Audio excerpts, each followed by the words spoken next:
Recording is done. Today's class, we are going to look at this very important topic in probability and statistics.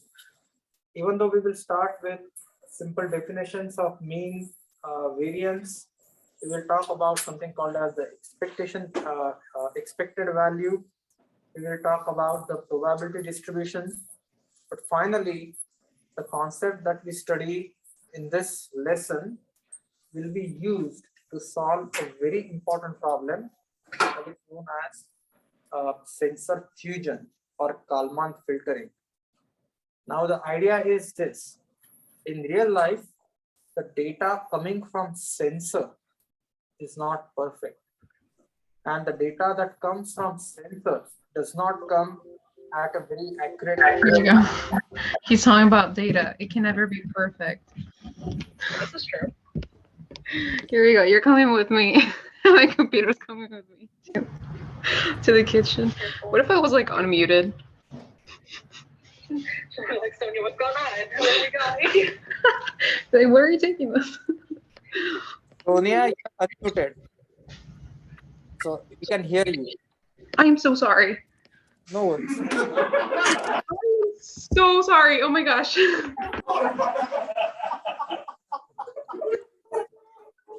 I'm sorry.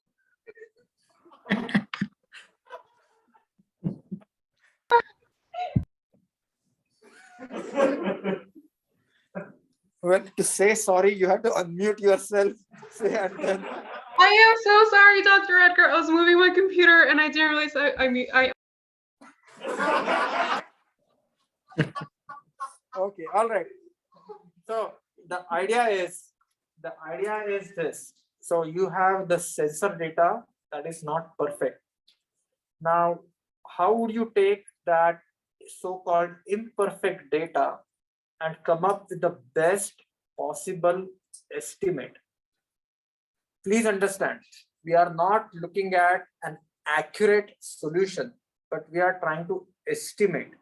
So for example, if you have a GPS signal, if you think about it, it's very noisy.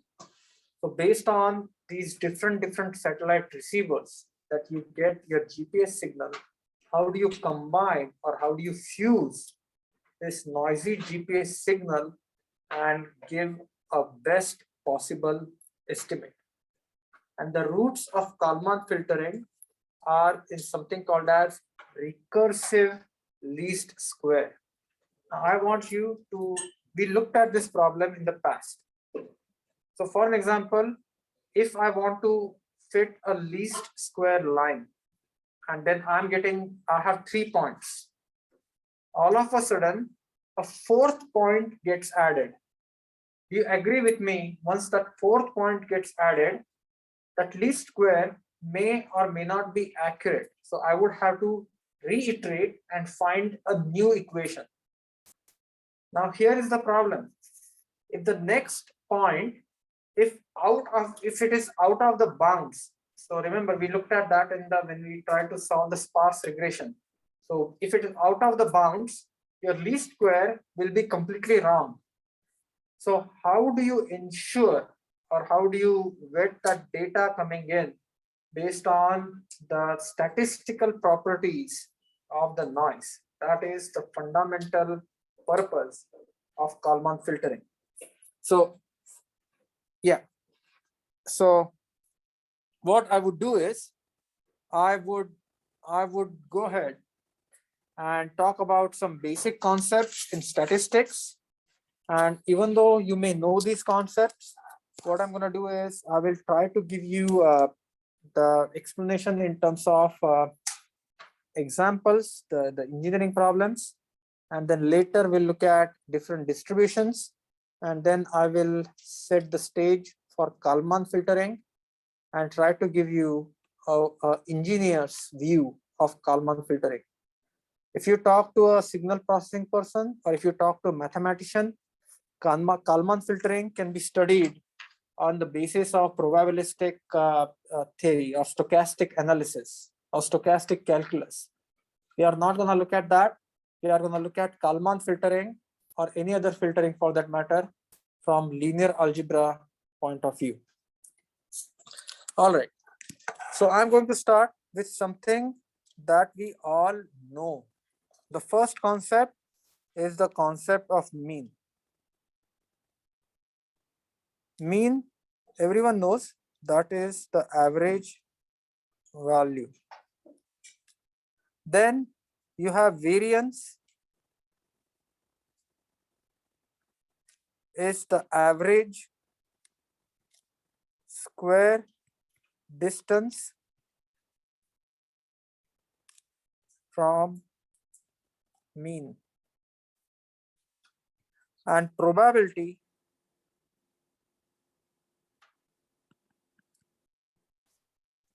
is a statistical outcome measure, a measure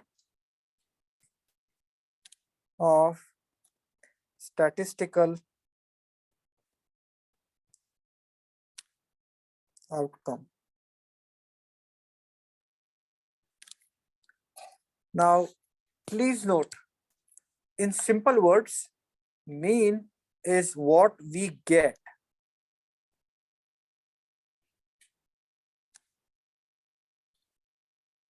Assuming you know the samples, assuming you have the data for the samples, and there is something called as, which is similar to mean, but something called as expectation or expected value.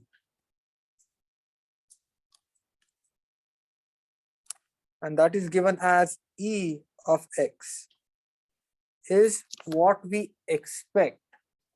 Now, what does that mean? A very simple example is, depending upon the student data, I can say the average height of a student in this classroom is maybe 5'4".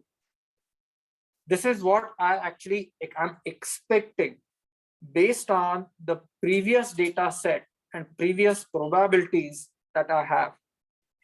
But now that may or may not be true. To see if the expected value is the true mean, what I have to do is I would actually have to go measure or find out each and every student's weight and then find the mean. So expected value is what we expect, and the mean value is actually what we get. Now, what is the relationship between the mean and the expectation? If the number of samples tend to infinity, then your expected value becomes the mean value. But let me just give you a simple example. Say we have, say, the weight of the freshman class is 18, 17, 18, 19, 17. So in one class, there is a small group of students, 5 students, and their weights are given over here, or ages are given over here. So what I do is I can find the mean value as I sum x divided by n, and you will notice that mean is 17.8. Now, here is an alternate way of looking at the same data set. I would say there are 20% of the students, typically 20% of the students are 18 years old, then 50% of the students, so 20% of the students are 17-year-old, 50% of students are 18-year-old, and then maybe 30% of the students are 19-year-old. So based on this statistics, the expected value is going to be 17 times 0.2 plus 18 times 0.5 plus 19 times 0.3, which is 18.1. So expected value will be different than the mean value, because expected value takes into account the probabilities. And that depends upon the data that you already have. Now, let's take a look at this equation for variance so in little detail. So variance, and I know most of you have seen this, variance S square is 1 divided by n minus 1, x1 minus m, where m is the mean, x1, x2, x3, x4 are the samples, plus xn minus m square. Now there is something I want to talk about, the division. There are two ways of variance is calculated. You can divide by n or you can divide by n minus 1. N are the number of samples. But since basically n indicates the degrees of freedom that the data set has, and when you compute mean, you already used 1 degree of freedom. That's why statistics or statisticians, when they find the variance, they will divide that sample minus mean square, all the sum divided by n minus 1, because mean is already taking 1 degree of freedom. Now what I'm going to do is, I'm going to write this equation down in a slightly different fashion. X minus m, which is the sample, square, and I'm going to actually expand this x square minus 2mx plus m square. And then what I'm going to do is, I'm going to take the sum on both sides. So I would add sum and I would add sum. So what that means is this equation is actually sum xi square minus 2m and then sum of x plus n m square, because we need to do sum m square, that's why n m square. Now this guy, sum xi square minus 2m, sum of x is number of terms multiplied by mean. So n is the number of terms,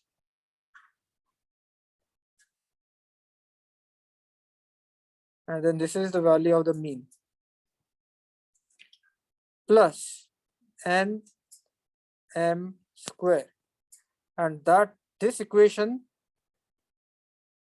goes down to sum xi square minus n m square. Now why is this equation or representation important? Because this allows us to do something very interesting.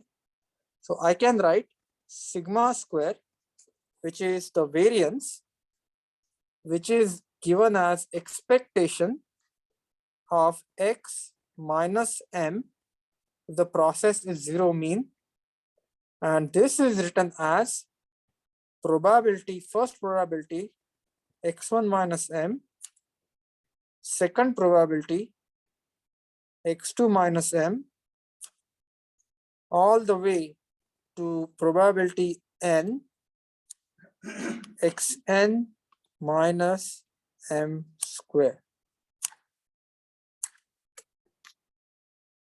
Now, and some of you may ask me, what is so important about this equation? Because please try to understand, when we are dealing with data, we never get data that is 100% perfect. We can't measure a true value. We are trying to estimate. So there is some amount of error. There is some amount of probability in all the data science operations that we perform. For example, if I want to know how much do you weigh, that weighing scale would have some error. That weighing scale would have some probability. That's why when we are trying to look at the probabilistic approach, then we don't look at the mean, because mean is the value you get after once you have the true value. We are actually looking at something called as the expected value. So that being said, this equation, this famous equation allows us to write sigma square is equal to expectation of x square minus expectation of x square. Now, this equation will be used many a times in derivations when you try to solve the probabilistic problems.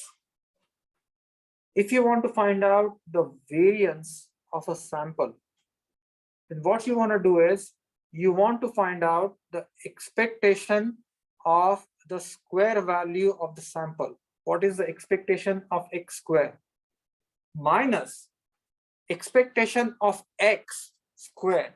So basically, you are trying to look at the variations that are possible for the square measurement and the variation that is possible in the measurement itself, and that actually gives you nothing but the variance. So that is how this equation can be used. Now, there is a little bit background material that I have to cover, and most of you, or at least some of you, must be familiar with this. So there is something called as continuous probability distribution.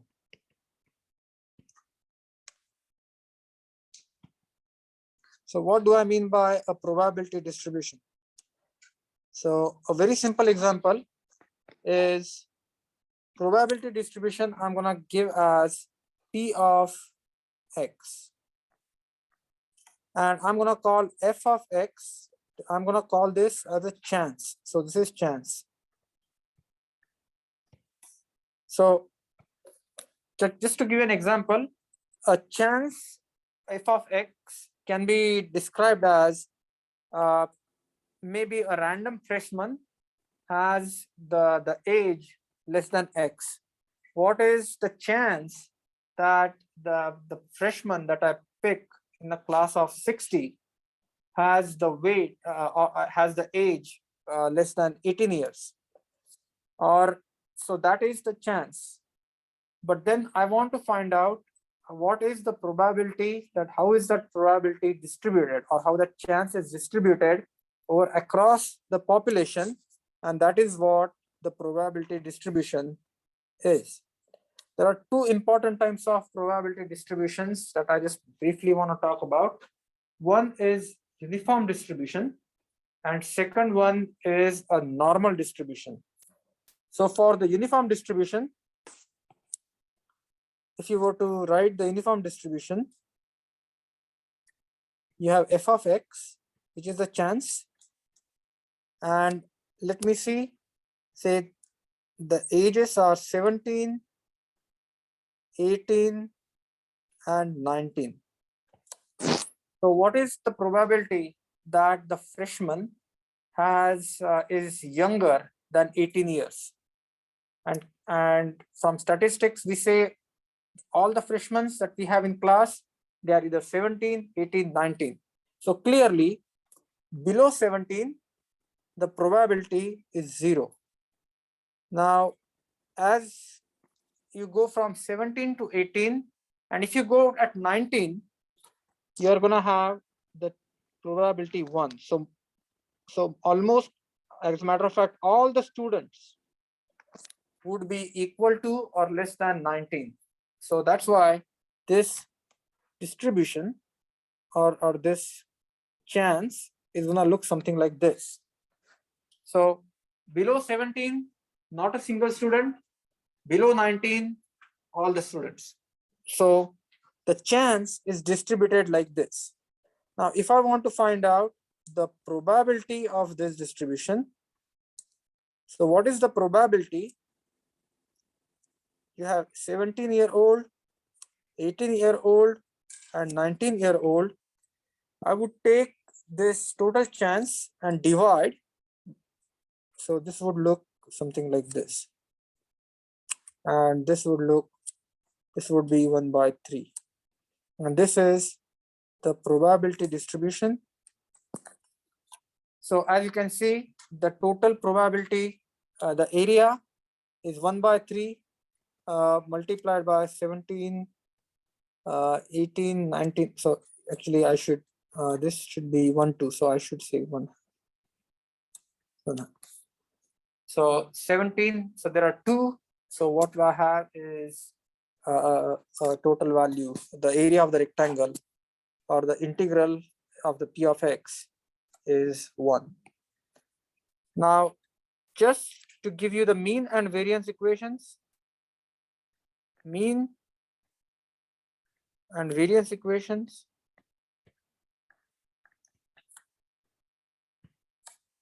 E of x is equal to, given as x, p of x dx, and the equation for variance is nothing but p of x, x minus m square dx.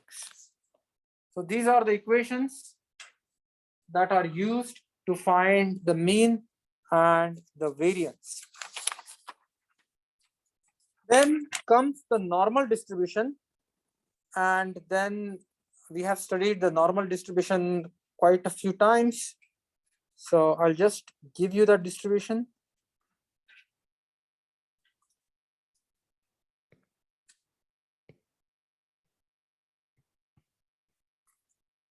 So if you look at the normal distribution, the probability distribution for the normal distribution,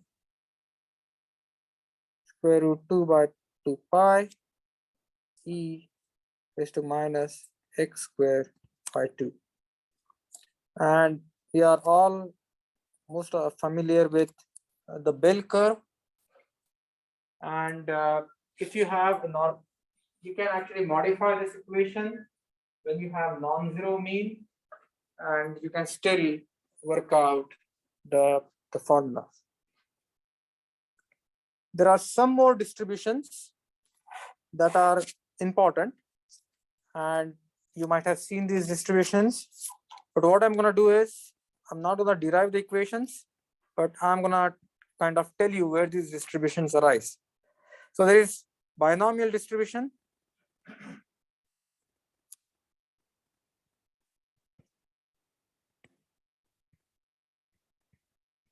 Binomial distribution is tossing coins n times.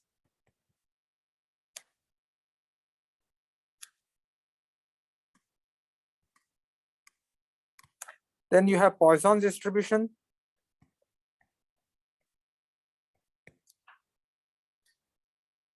which is rare events.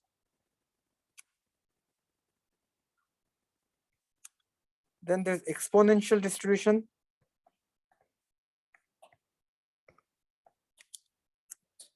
which is, in the case of exponential distribution, you only focus on current, you forget the past. So basically you don't, so forgetting the past.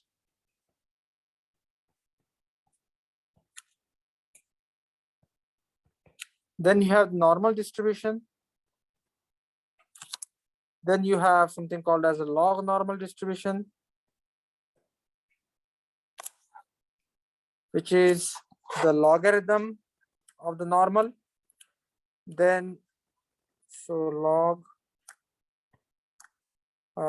has normal distribution.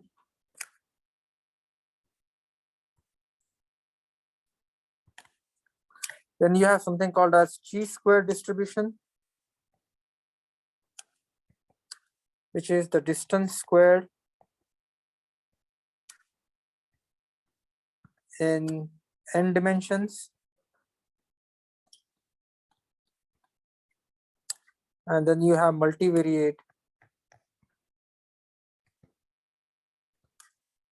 distribution.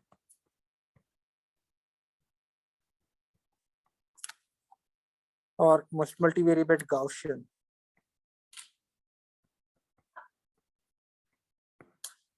Which is probability of a vector occurrence. So probability is a vector occurrence. And depending upon what type of statistical phenomenon that you are trying to study, you will have the different values for different equations for the determination of mu and determination of sigma. Yes.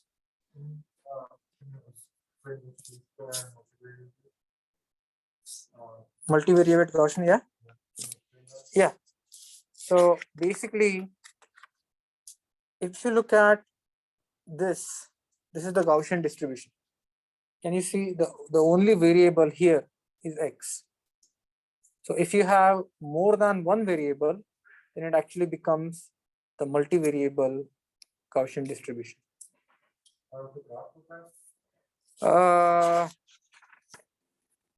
Actually, so if I remember correctly, we'll have a two-dimensional graph, and then it will look something like this. So you'll have distribution here and one distribution.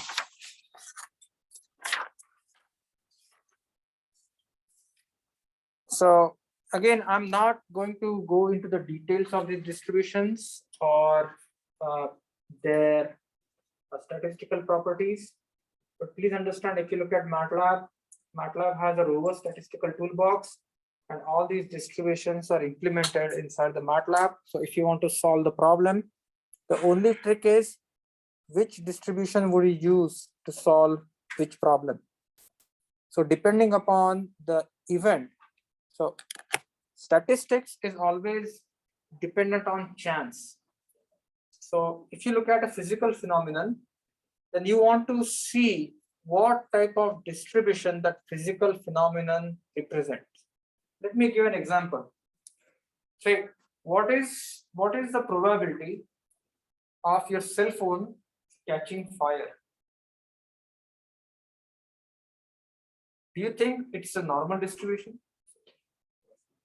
All the cell phones catch fire, some catch fire soon, some catch fire less or late. It's not a normal distribution. What you do is the cell phones will catch fire. Usually, depending upon the reliability stuff, in the current scenario, it would be something called as a Poisson distribution, because it will be considered as a rare event. So if you want to estimate that what is the probability that you have an iPhone and an Android phone, and both of these phones catch fire, you're not going to use the binomial or normal distribution, you are going to use a Poisson distribution. So the key here is what type of distribution to use. Now, and this actually has very strong correlation with the events that we see in life. For example, when you go to ER is staffed with certain minimum number of nurses and minimum number of physicians. How do they decide how many physicians to have on the ER floor at one point or at one time? So basically, that is because of they have statistically collected the data of past events, and then they use the appropriate distribution that indicates that phenomenon to estimate the number of physicians and nurses they should be present on the ER. And that would be dependent on what time of day it is, what time of year it is, and so on, or what month of year, what month is, all that stuff. So yeah. So if you go to the top, yeah, like the first one, the estimation and yeah, use said like we got 17.8. Yeah. Did I make a mistake? Did I get it wrong? No. I just want to know. Yeah. So we have taken 5 data points. Okay. Over there we got 17.8. Right. And we took estimation like 20% probability. Yes. And we got 18.1. Correct. So usually in real life scenario, if you're dealing with any of the problems, which one do we have in our hand? We typically we don't have the liberty to measure each and every one. We will have expected value. That is what we will deal with. And actually, you asked a very good question that sets the stage for what I want to talk later. Say, here is I start with an estimate, okay, and then what happens is somehow I ask what is the weight of that person. I get a true value. So I start with an estimate. I get a true value. I know for the fact that the next value that I'm getting is a true value. So I should be more confident. This is very important. I should be more confident in revising my estimate, taking into account the true value. You agree with me? Okay. And I will tie back to Kalman filtering in just a second. Then say for some reason I get a measurement, but that measurement is not so reliable. Then what I should do is I should say that my current estimate is more reliable than the new estimate that I would obtain if my measurement is not very accurate. So what happens is, depending upon the error covariance, depending upon the process variance, I can actually combine these two and try to come up with the best possible estimate every time. And that is the crux of Kalman filtering. Yeah. What do you mean by combining coefficient? Yes. For that, I'm going to explain. Actually, it was a very pertinent question at this point. So I will discuss the important part of Kalman filtering. So I wanted to give you this basic information so that I can explain this very important filtering tool that is used almost everywhere. And I would explain that in just a second. So first and foremost, everyone knows what a variance is. What is variance?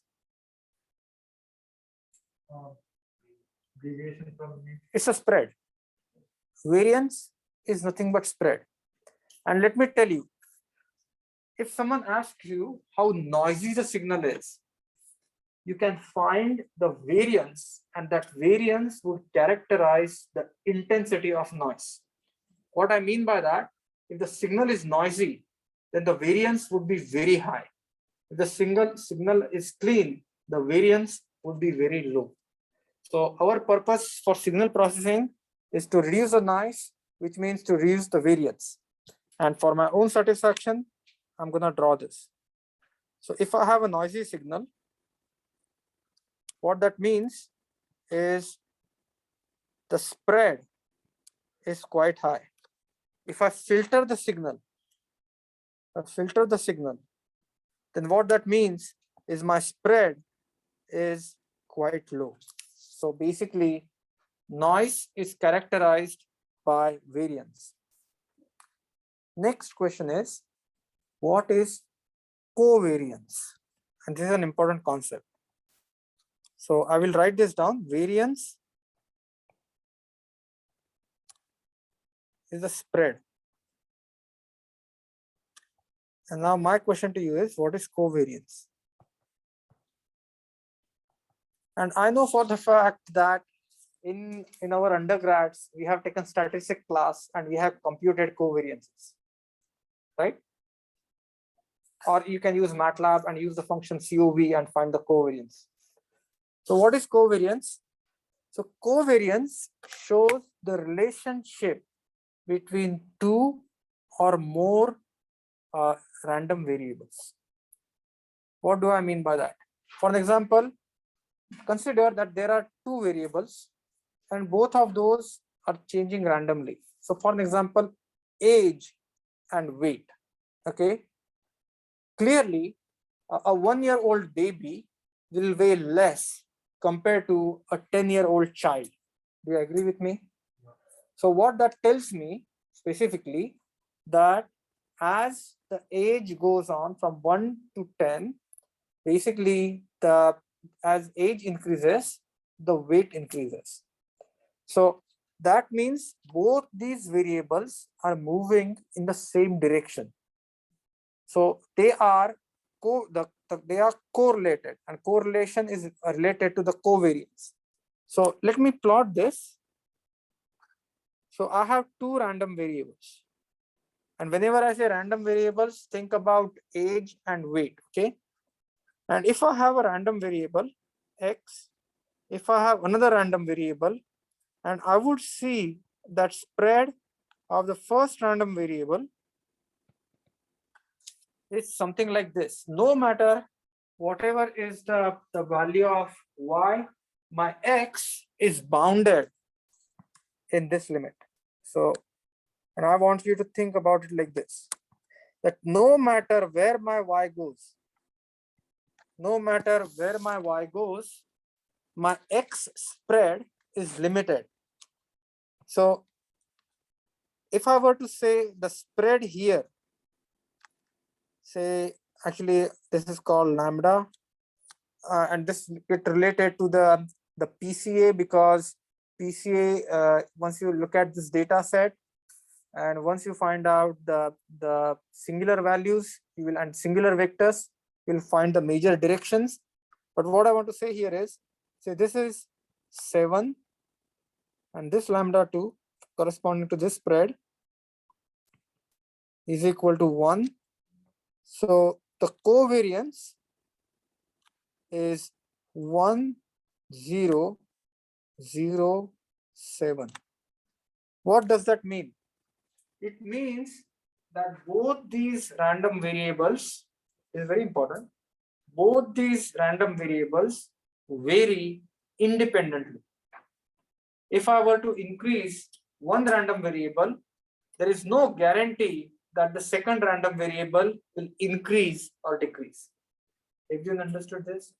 Unlike age or weight, we said if the age increases, weight increases. So if the random variable age increases, random variable weight increases. Here, whether the random variable y increases or random variable x increases, there is no cross correlation. And you see the diagonal terms are 1 and 7.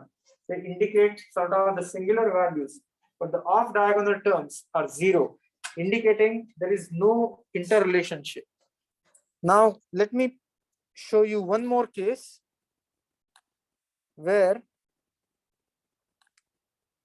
you have this type of variation. So you have y, you have x, and your variation is this. So the covariance matrix, and C is the covariance matrix. C is the covariance matrix, is given as 7, 0, 0, 1. Again, you see some spread, and clearly the spread in x is greater than spread in y. That's why you see the, so first term indicates spread in x, second term indicates spread in y. So you can see spread in x is 1. The first figure, spread in y is 7. So that's why we have 7. Spread in x, the second figure, the spread in x is 7. Spread in y is 1. So that's what we have, covariance matrices that are, yeah, we will combine the distributions in just a second, but just hold on. I need to cover what do we mean by covariance and how is correlation associated with covariance. So bear with me for a second. So next thing is, if x varies, y also varies. What would you expect that distribution to be? If x varies, y varies. Now there are two ways that can happen. X increases, y increases. X decreases, y decreases. Do you agree with me? So that shows me a positive covariance or positive correlation. Just a second. So this is what this shows. So this is, in this case, you will notice, I'm just gonna write this 4, 3, 3, 7. This is X, this is Y, this is X, this is Y. This is spread of X, spread of Y, and this is the correlationship between X and Y. So how, if X changes, how does Y change? And the change is positive. If X increases, Y increases. If F decreases, Y decreases. Now it could have a negative covariance, and then that could be written something like this. So you can have something like this, which is C is equal to 4 minus 3 minus 3, 7. Now this is the covariance matrix. Correlation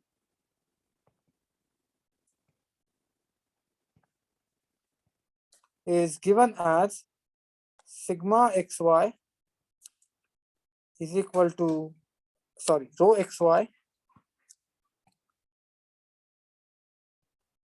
is equal to sigma xy divided by sigma x sigma y. Now this guy is sigma x, this guy is sigma y, this guy is sigma xy.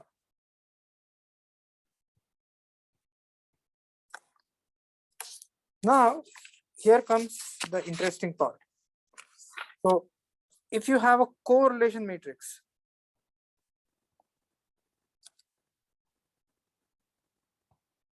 correlation matrix is 1 rho xy, rho xy 1. Now with this background, we are ready to tackle the important problem in Kalman filtering. And I'm going to give you a very engineer's view of Kalman filtering. So first of all, why Kalman filtering? So if you think about all the practical processes, we have noise. And so for an example, you have a noisy signal. This noisy signal looks something like this. And what you do is you run this noisy signal through something called as filter.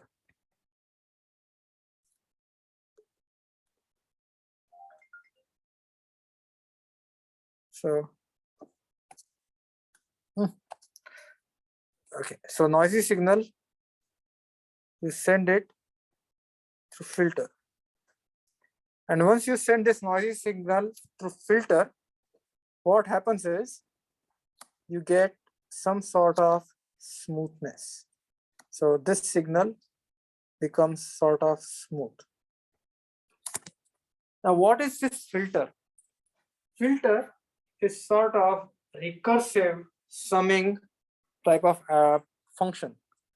And to be honest with you, you know what filter is. Say, if I give you a noisy data set, and then I say, just filter it. The easiest way to filter this is fit a line, a curve. So once you fit a curve, what this is going to do is, it is going to take the samples recursively. So it's going to take the samples recursively and then try to find out the equation of the line that would describe the best possible evolution. And that is nothing but filtering. And Kalman filtering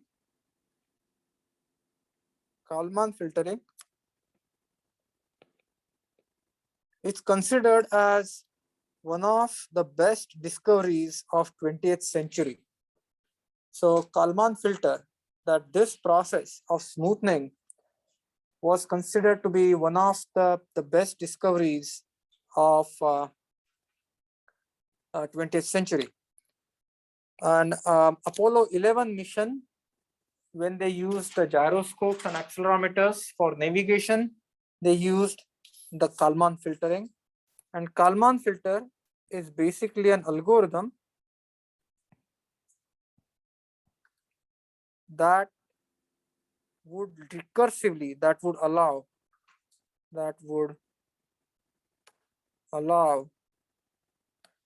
to combine sensor data using recursive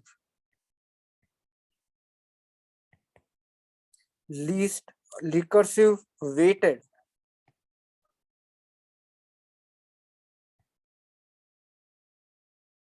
least square.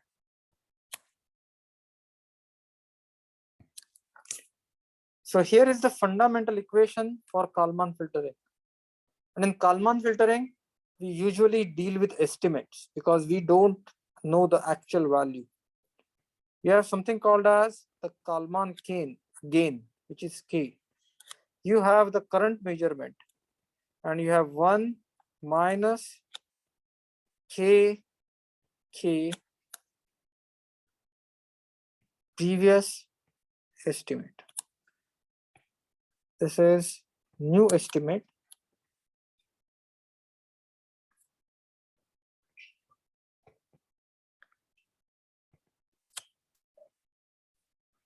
This is current measurement.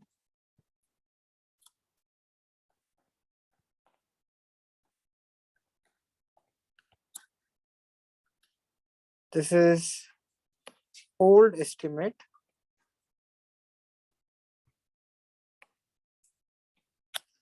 And KK is Kalman gain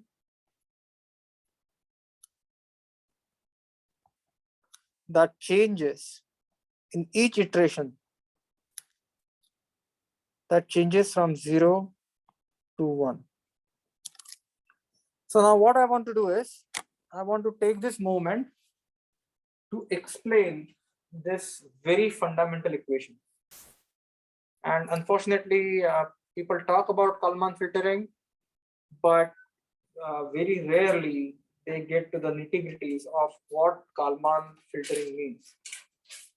Kalman filtering always deals with determining the optimal estimate.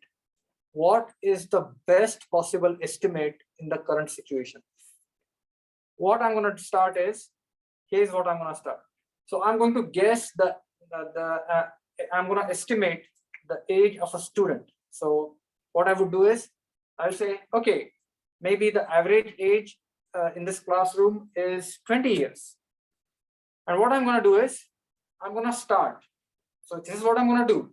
Please understand. I'm going to start. I'm going to ask the gentleman sitting right here, hey, what is your age? There are two ways he can do that. He will say, my age is 21 years. I would say, okay. Then I would go to the second student and I would ask, what is your age? But instead of saying the age, 21 years, he shows me his ID. And then I know for the fact that the next person is 22. So I got two values. I started with the initial estimate. It was an estimate. It was not an accurate value. It was an estimate. I got the first measurement. That measurement was not so reliable because that person just told me that this is the age. I don't have any ways to verify what he said is correct or not. But then I got another value, but I know that value is actually the accurate value. So I have more confidence in the second input that I received or second measurement that I received than the first measurement. Do you agree with me? So depending upon how confident I am on the validity of the measurement, the first and the second, my Kalman gain will change. What that means, here is what's going to happen, and it's very important. So I start with an estimate. My old estimate is I start with age 20. Then somebody says he's 21. But then I say, like verbal thing, I don't trust. So basically, I'm going to say my Kalman gain to 0. I'm going to state my Kalman gain to 0. So KK is 0. The current measurement, that is the value of the age that the student said, that is not so reliable, is 21. So that becomes 0. But Kalman gain, 1 minus Kalman gain is 1 multiplied by the previous estimate, which means, this is very important, since I got an unreliable measurement, my new estimate is equal to the previous estimate. Everyone understood this? Kalman filtering is super important. It was considered one of the most important algorithms along with FFT of the 20th century. But this is the crux. So I got a measurement. Depending upon how much I think that measurement is reliable or unreliable, I tweak the value of gain K in each iteration. Okay, so first iteration, essentially I drop the measurement. Now I go for the second person. He said, I'm 23. I know that since I've verified with that ID, I'm completely satisfied and my Kalman gain is now 1. You agree with me? My Kalman gain is now 1. When my Kalman gain is 1, you agree with me, I'm relying more on the current estimate or the current measurement compared to my old estimate. Which means my old estimate gets updated based on the most reliable measurement I get. Now the question comes is, how do I see if I'm getting the valid measurement or I'm not getting the valid measurement? And clearly this Kalman gain KK varies from 0 to 1. Kalman filtering is nothing but a weighted least square recursive estimation algorithm. Why it is recursive? Every iteration, the value of K would be different. Now the next question is, how do we decide value of K? Well, easiest way to decide K, if we get true measurement, value of K is 1. If we get a false measurement, the value of K is 0.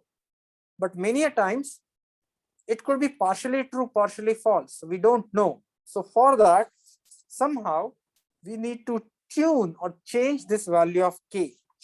And this value of K gets changed. And this is where it becomes very interesting.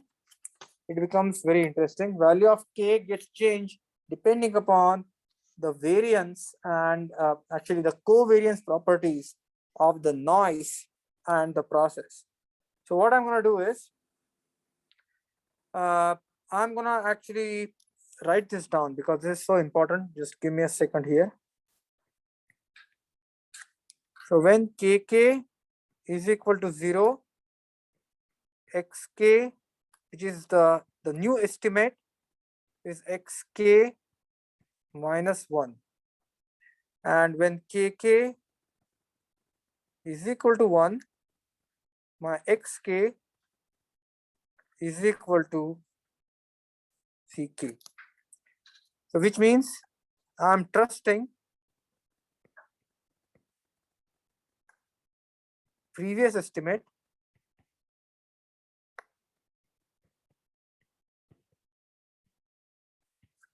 and I'm trusting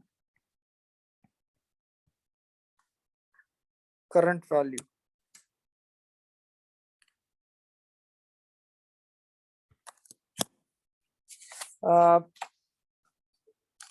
So now what are the steps that we need to take in order to solve this type of problem?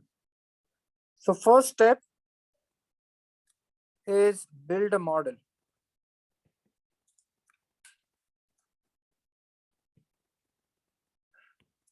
So why do we need to build the model? We are trying to build the model so that we know, or we have some type of approximate understanding of how my variables are changing. So the first step is to build a model. And this model, believe it or not, is it actually it's a linear model, and you will have the linear algebra concepts in this model. So you have previous state xk minus 1 multiplied by a, that gives you the new state. You could have a control vector b, and you could have an external controller, and you could have a noise. So this is called as the dynamics equation.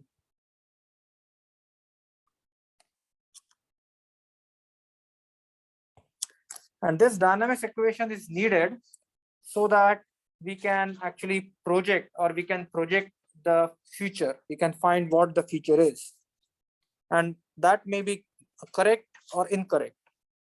And then there is measurement. There will be a matrix H xk plus vk, and wk is the process noise, vk is the noise in the measurement. So basically, this is the statistical variation, this is a statistical variation, which means the values of wk and vk would be different in every iteration. So think about it like you are measuring temperature, and every time you get the temperature, your temperature gauge is fluctuating by some small amount, and also the process, that the model that you have, you want the temperature to increase linearly. That is not increasing linearly, it's actually has some maybe some noise, and it's not following the exact true path that you said. So what you do here, there are two things in Kalman filtering. There is something called as the time update,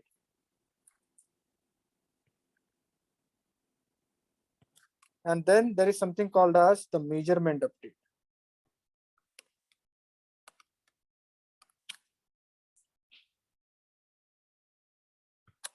In time update, you have an equation xk is equal to a x.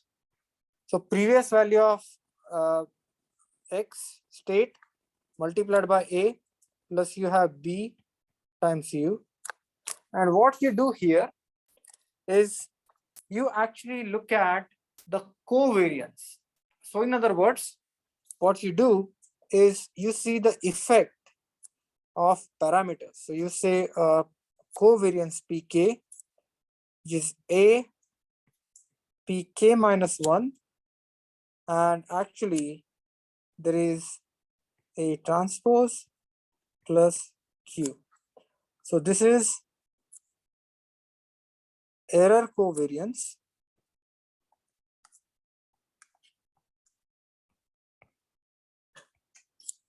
and this is noise covariance. I'll just explain it to you in just a second what that means.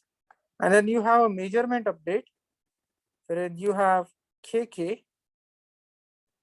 where pk H transpose, please note H transpose comes from here, H transpose H P H transpose plus R, that is inverse. And this guy is the new Kalman gain. And what you do is you update the state estimate kk, and this is the Kalman gain ck, minus h x k, and then finally you estimate the error covariance.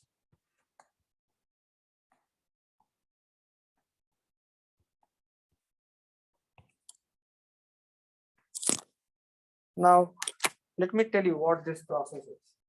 And there is always pre and post type of estimates that we deal with. And to be honest with you, I'm not going to ask you to do this. For that, we have MATLAB. MATLAB has implemented Kalman filter. I will show you an example using MATLAB how to do the Kalman filter. But Kalman filter is an important part which depends upon the probability and statistics. One important concept that we are looking at is the noise in the measurement and noise in the process. So WK is the noise in the process, which means the process itself is noisy. VK is the noise in the measurement. So we have two equations. We have a process equation and we have a noise equation. So what is an example of a process equation? A simple equation for process is I'm measuring the velocity, integrating to find out displacement. That is the process. Do you agree with me? So my process is every time I get V, I multiply. So my equation is V0 plus V multiplied by T. That gives me the S. So S0 plus V multiplied by T. That is my process equation. What is my noise equation? The speedometer that I have, that is inaccurate. So it's actually fluctuating.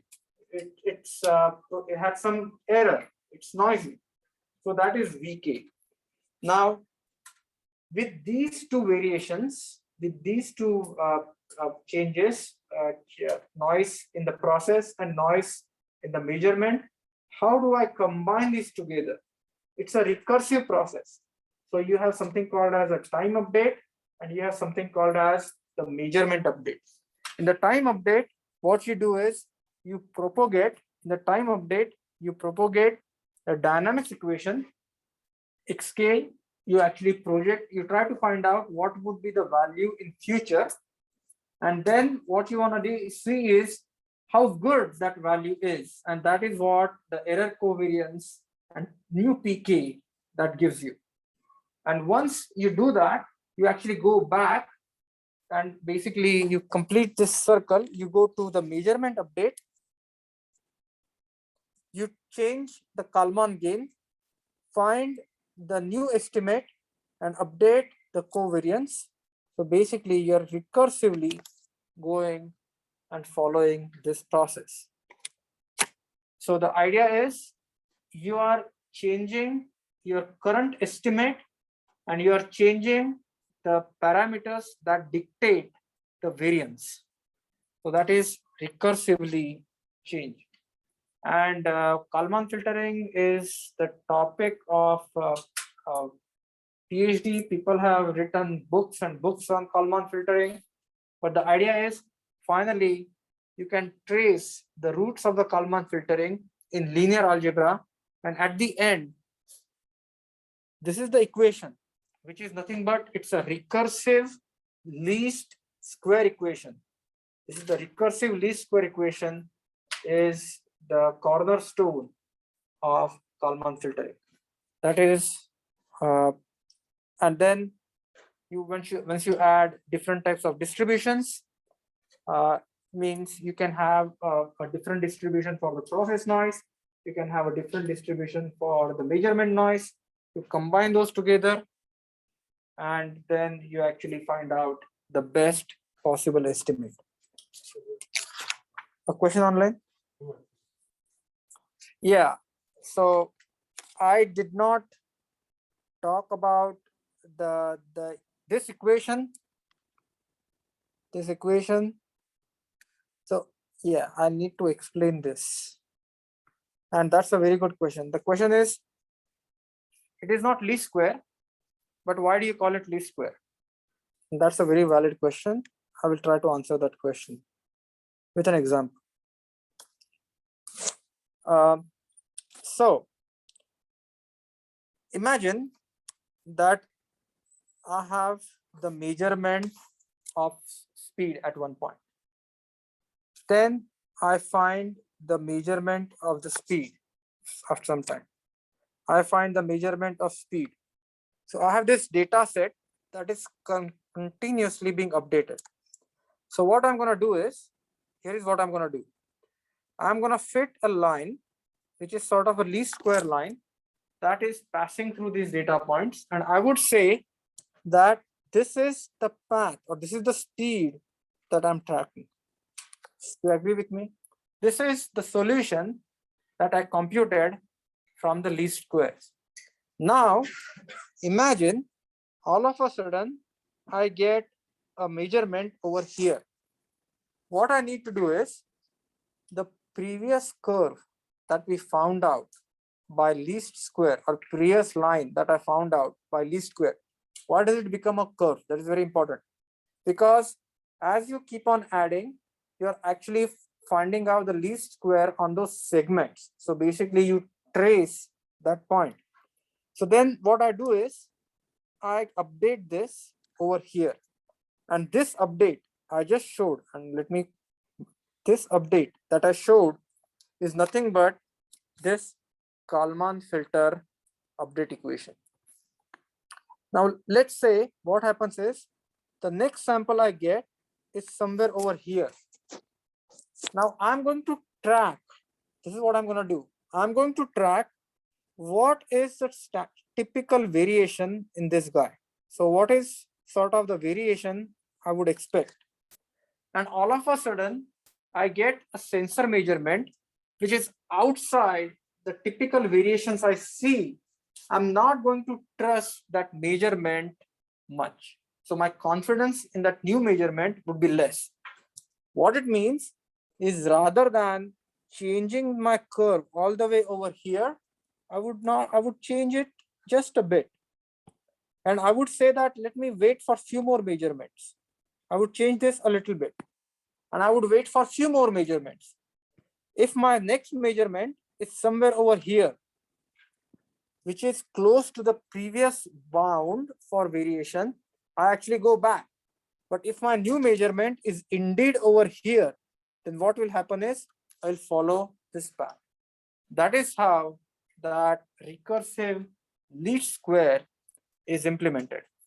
And what I want to do is, so you can think about it's registering as outlier, or changing the confidence, whether that or you have some, so you have built-in parameters. So you know that what is the expected variation that you are going to see.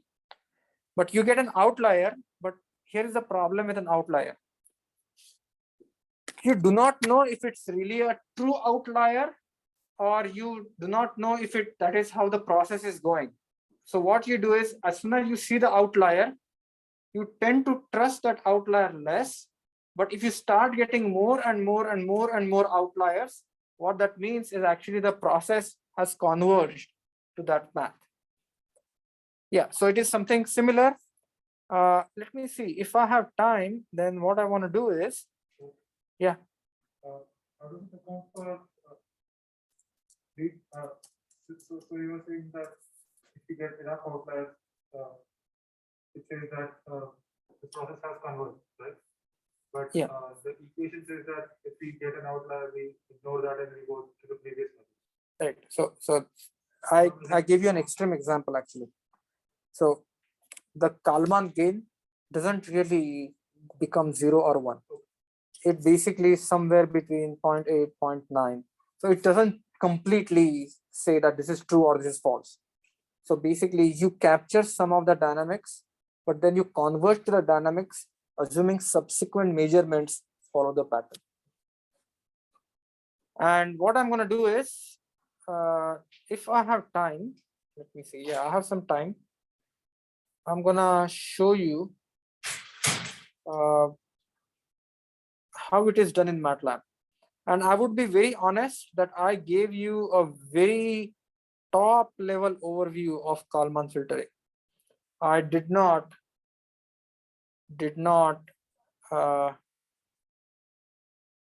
so give you the actual Kalman filtering.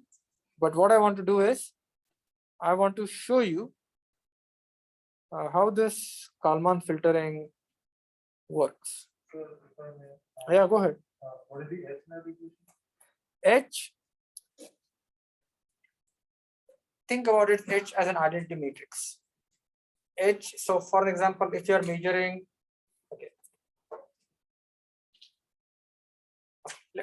think about it as like a scale factor. Say if you are measuring speed by means of the deflection of the gauge, you need to relate the deflection of the gauge theta to the actual speed 10, 20, 30, 40, 50, right?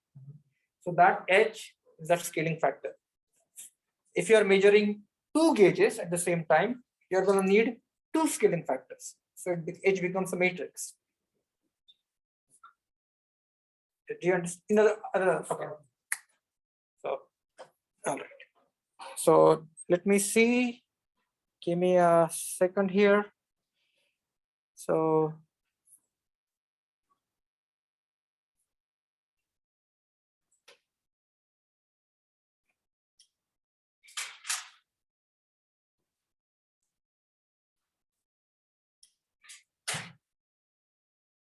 and in this book, the Kalman filtering is discussed,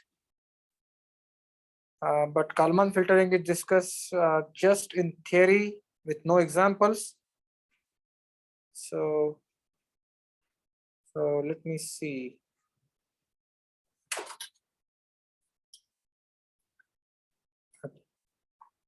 Comes Kalman filter.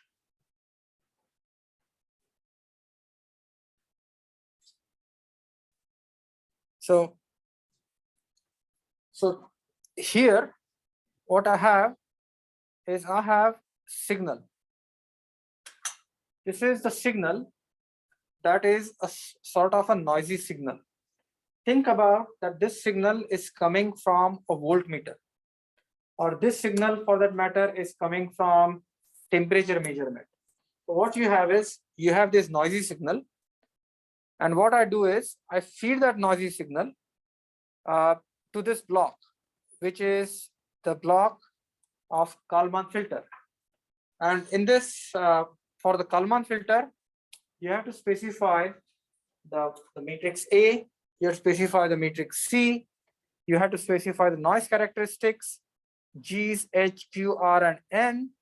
And then what you are going to do is you are going to see how that signal looks after it's gone through Kalman filtering. So if you run,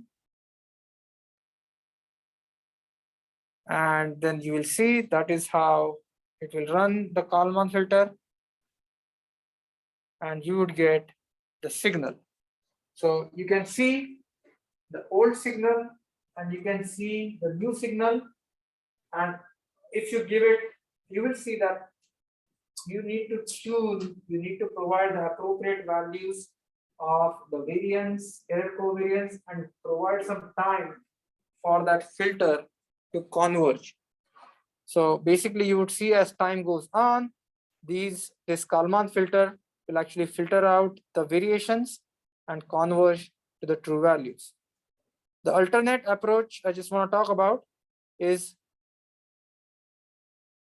this is the built-in MATLAB function for Kalman filtering. And so let me show you the original signal and Kalman filter signal. Yellow signal is the original signal, and the blue signal is the Kalman filter signal.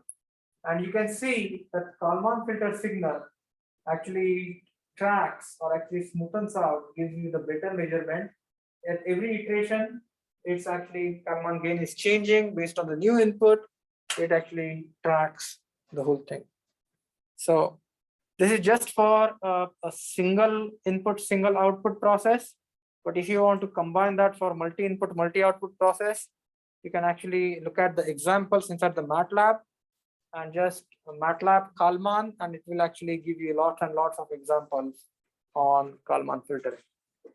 So I'm going to stop here today and be happy to answer any questions you may have. Also, I'm going to have office hours today at 7:30. So there was a question online.